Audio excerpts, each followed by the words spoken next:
Welcome to the European CME Forum podcast.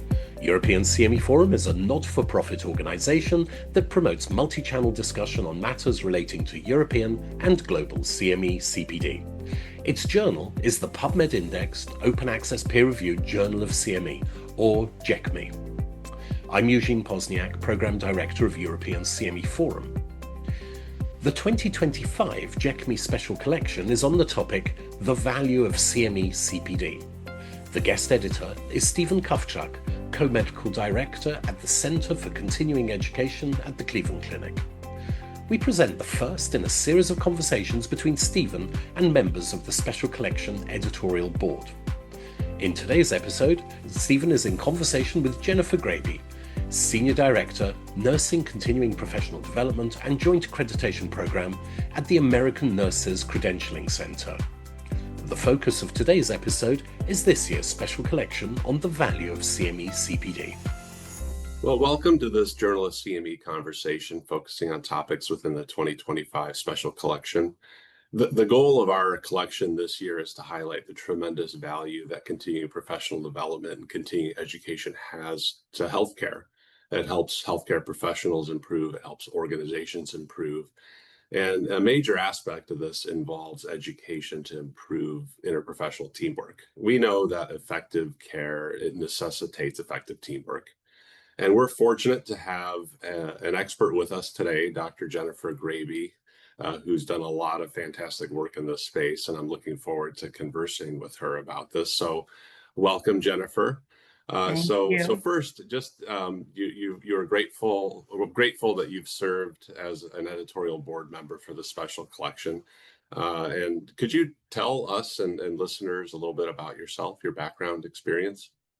Sure. So I am a nurse by profession. I have been a nurse for just shy of 30 years. The majority of my career was in the emergency department, where I experienced likely interprofessional collaborative practice, slightly different than my peers that were working in other parts of the healthcare institution. I also worked in a level 1 trauma center. So teamwork and collaboration was critical in delivering really good care to patients in emergencies and traumas. And collaboration included good communication, respectful dialogue, sometimes good dissent around plans of care. I also, after that, became an educator in the emergency department, and I was responsible for not just nursing education, but also other members of the team education, the medical assistants, the medics that were working within the ED. But then I also collaborated with the GME program for the medical students and the medical residents. And I also taught ACLS and BLS. So again, another area where interprofessional collaborative practice is so critical. Then I became the manager / director of that very emergency department.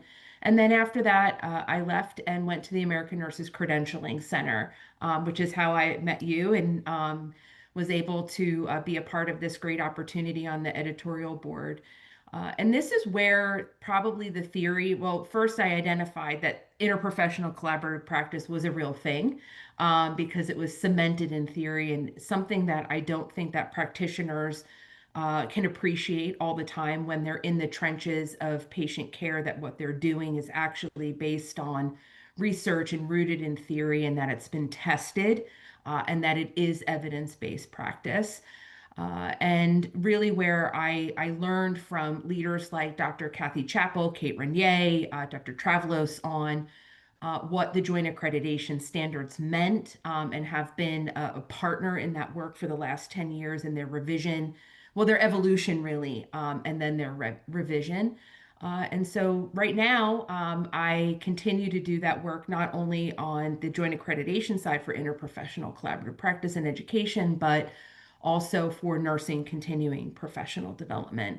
And one of the things that I really like about this role is looking at, from an accreditation perspective, from an ontological perspective, from a pedagogy perspective, what has been happening over the last decade among the accreditors, who are also leaders in this space, and you've been a really important part of that work as well, is the systemness that we're seeing. That if the accreditors and the leaders and the subject matter experts in professional development, in practice, work-based learning can come together and find commonality, then in many ways we're living and breathing what we would expect to see from providers and teams that are working and taking care of patients. So it's been a really nice journey, and I'm very excited to see what the next decade holds in terms of professional development and specifically interprofessional continuing education.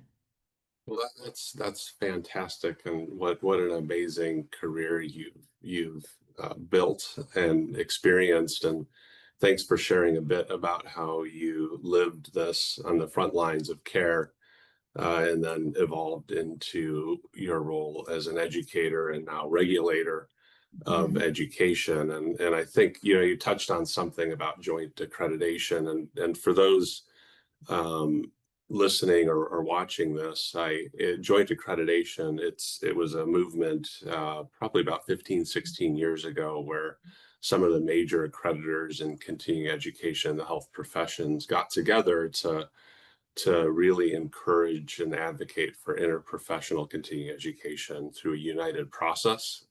It added a lot of efficiency from a provider point of view, but it also added a lot of incentive. And I applaud the accreditors for doing that, because where regulators encourage providers to go, providers go. And maybe you can just comment just at a high level. You've gotten to see really education programs at a macro level Mhm. shift, and all of a sudden start teaching things interprofessionally. And what stands out to you in terms of where the world is with interprofessional teamwork in continuing education?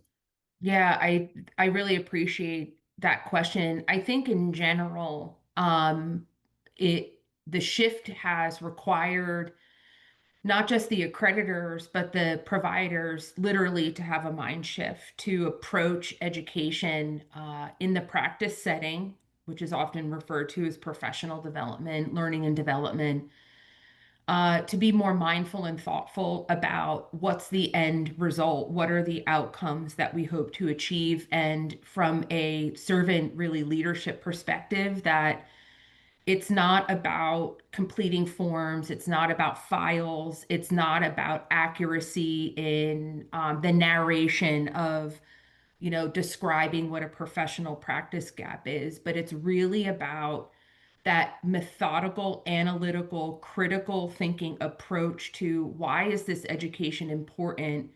Who is it serving and targeting? And what do we hope they achieve at the end of that educational intervention? And what are the outcomes that we hope to see long term? And I think that um, competency-based, outcome-driven approach is what is transforming in many ways what is occurring at the practice setting, in the practice setting, at the grassroots level, because education is transformational. End of day. If it wasn't, we wouldn't start at 4 or 5 years old that journey into formal education. But sometimes what happens with adult learning is that it actually is happening, is it becomes more punitive. It becomes more of a task rather than something that we need to engage in to transform us. And so when we think of that shift in the siloed education realm, and we look at what interprofessional continuing education is doing, is that it is actually also not just challenging the providers or the accreditors, but it's also challenging the learners. It's challenging the learners to be actively engaged in the learning process, to be held accountable to changing who they are, likely as a provider, and what they know to be true, their comfort zones. Interprofessional CE is very much aligned with, in my humble opinion, Carol Orchard's collaborative theory, collaborative practice theory, where we chip away at who's the leader, who's the ruler in the room, and really looking at understanding and respecting and trusting and valuing the roles and responsibilities of the other members of the team. What are they seeing that we're missing? And I think that was one of the things I touched on earlier that I experienced in the emergency room, but really in the trauma room. And it was a mind-blowing experience when the trauma surgeon who's running the trauma code looks at me, a nurse, and says, "Am I missing anything? Are you seeing anything that I'm missing?" Because that criticality of that moment of wanting to know, that humility first, but the critical moment of wanting to know if another member of the team had an idea or said, "Yes, actually, you missed this step in the head to toe assessment," meant a life or death situation for that patient. And so I believe that that's what interprofessional CE does. And it's, in a way, it kind of forces the education to drive what the team needs. And it's not just about the didactic. A lot of times it's about the relationships. How do we cure the relationships? How do we foster the relationships? How do we sustain the relationships of these teams working together for the betterment of the work that they do, but also the people that they serve, which are patients? So in my mind, that servant leadership theory it's like a trickle down effect. It starts at the top with the providers. Actually, it starts with us as the accreditors, right? And then it starts with the providers, and then it goes all the way down to really probably the last point of where that education is going to be impacted or have that impact, and that's patients or communities, society as a whole. Mhm. Yeah, that's a fantastic overview and reflection of the environment. You said a lot of important things there, and I think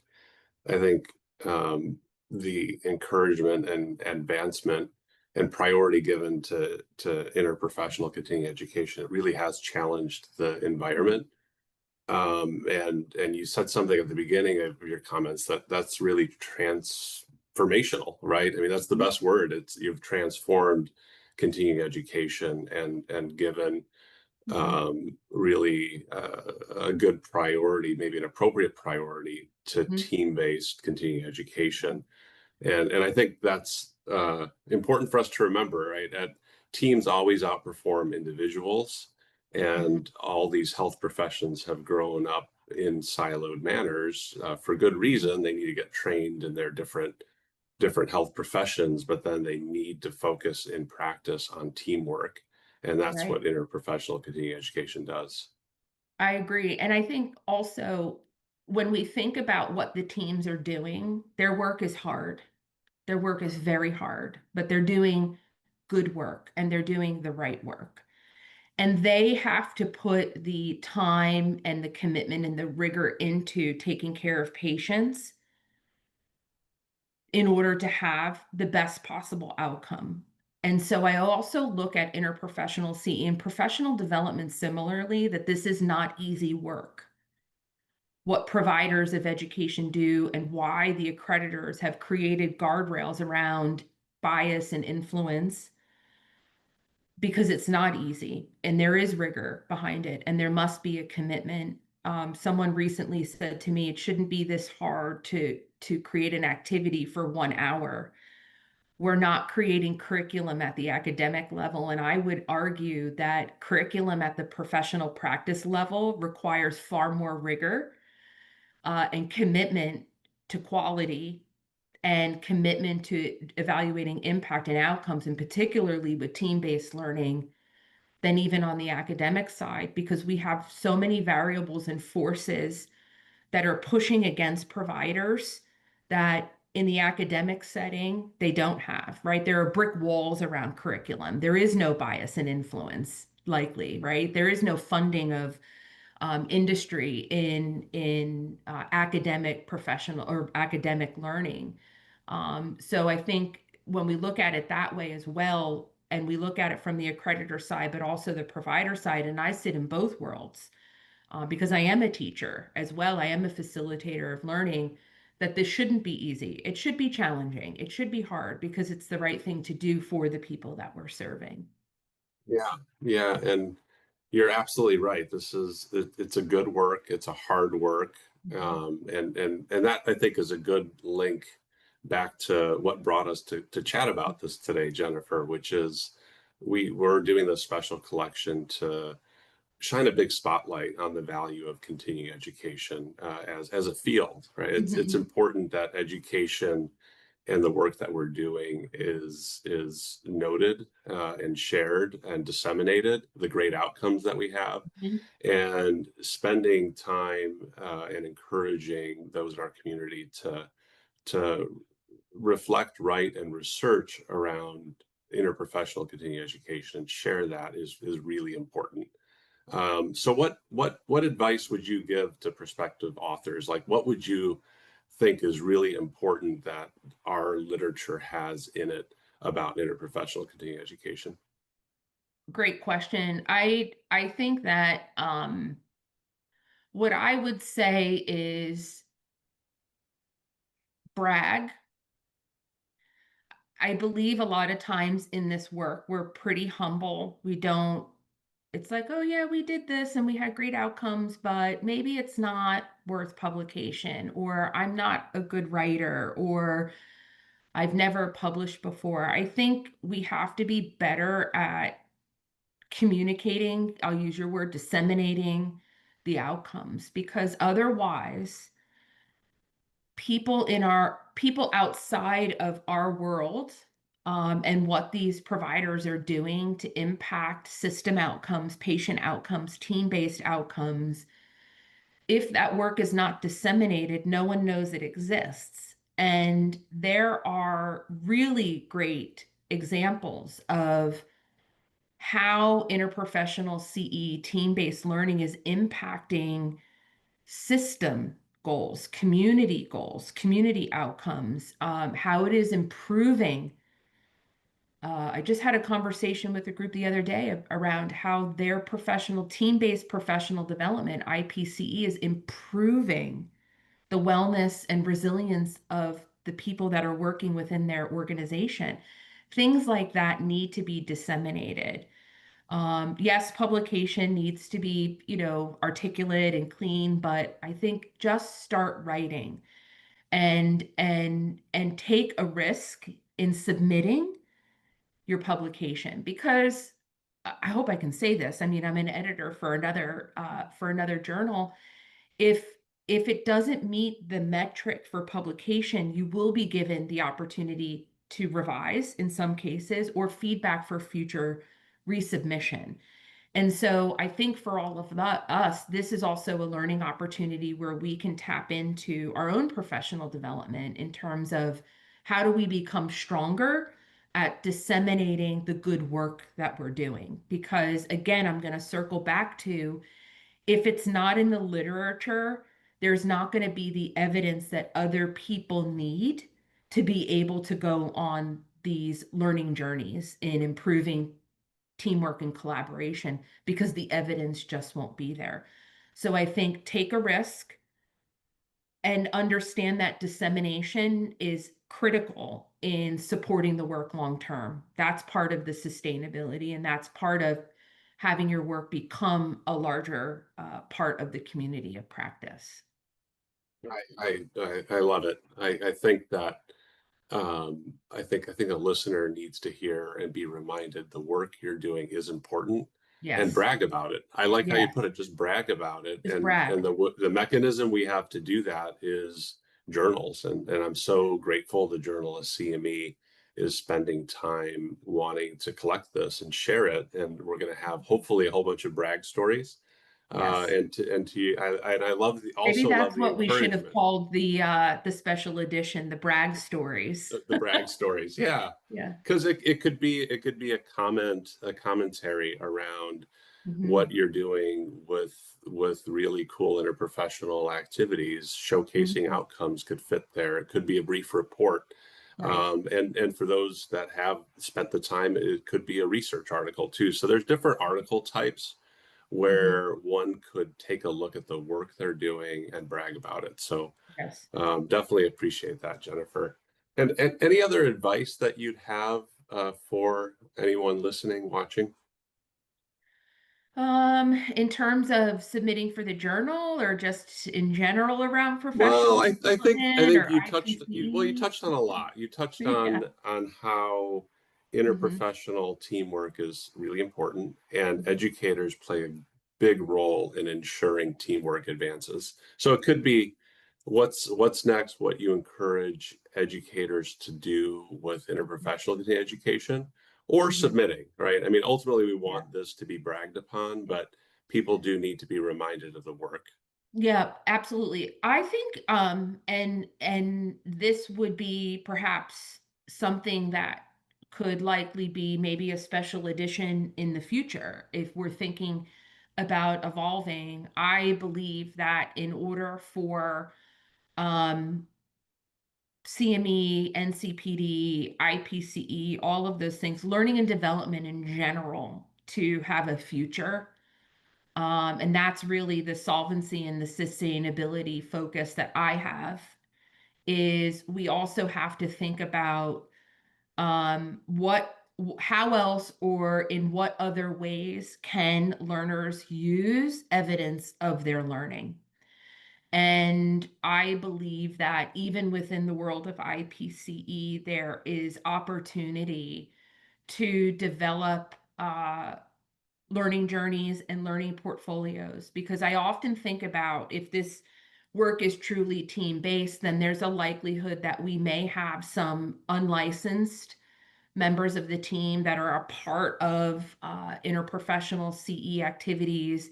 And how can those experiences be used to stack or scaffold towards academic degrees, whether that's in the health professions or health administration. So I believe that we have to start, if we really want to start looking at IPC holistically, we have to also think about how can that be used to support a learner in a different way. And a lot of times I believe that the licensed professionals, um, there is some conduit or transaction, and I hate using that word, where completion of education can be used in different ways, whether it's to support, certification, board certification, to support licensure. For nurses, it is now being used for recognition of prior learning. So they're mapping at professional development courses to academic curriculum. But I often think about how we have a duty or some obligation to use IPCE as a way to encourage or entice other members of our teams and other professionals that may not be licensed healthcare providers to think about maybe this is the time for me to go into the health professions. I've always wanted to do it, but now there's been a pathway created for me. So I think IPC is a great way to start to think about that because if we're pulling in folks into these sessions for the greater good, right? For the betterment of society, for the betterment of the team, our patients, what else can we do for them? And I think that is going to start to be, in my humble opinion, the future of IPCE is that it is going to become a pathway into the health professions for those learners that are employees of those organizations where they're learning but also working. And that does have a hand in glove impact because the more an employee is supported to grow and learn and grow, really, because the human brain requires it. And they can see a pathway, a trajectory of where they will be within that organization over a period of time, they're more likely to do a few things. One, stay. So now you're tracking retention. And this is maybe not just for the providers of education, but also for the CEOs and the CFOs that support the providers of the education, but I believe we have to start thinking this way. And if any of the listeners were at AME last week, we heard that or 2 weeks ago loud and clear that educators need to be at the policy table, at the decision making table, but we also have to come with ideas. Retention, which also leads to financial health of an organization when you have reduced retention. but also an employee is more likely to recommend their employer, their healthcare organization for care, and they're also more likely to refer. So again, it has this trickle-down impact where if an employee is supported, learning and development is not a benefit per se in terms of we're going to pay for you to go to a conference. Learning and development is a benefit when an employer says to an employee, we are going to take you on a learning journey as long as you work here, and this is what it's going to look like, and these are the pathways that you can take to continue your employment here in different roles if you choose. That's powerful stuff. Well, yeah, that's a lot there, and Yeah. it's a great encouragement, and ultimately a reminder of how important education, Yes. the role of education plays in this whole environment, and I want listeners to take away that transforming your continuing education into interprofessional continuing education, it's complex, but it's worth it. It's Yes. going to make learners more effective as team members. It's going to make teams more effective, and it's going to make organizations better. And Jennifer, I thank you for touching on all of that and encouraging those in our community to make this a priority, because it's important work. You said that it's good work, it's hard work. And I want to encourage people to make this a priority in your work, and then also make it a priority to share about it, because that is something that is important for our environment to be reminded of. So again, thank you, Jennifer, for your time. I really appreciate it. It's nice to connect with you. Yes. And it's nice to chat about interprofessional continuing education. So thank you. Thank you. That was Journal of CME guest editor Stephen Kawczak in conversation with Jennifer Graebe, discussing this year's special collection on the value of CME-CPD. Journal of CME is the PubMed-indexed open access journal of the European CME Forum, publishing articles that address aspects of CME-CPD planning, design, delivery, assessment, and regulation across the health professions. More information can be found on the journal's website, jcme.org. Thank you for listening, and join us for more episodes as we explore all things CME-CPD.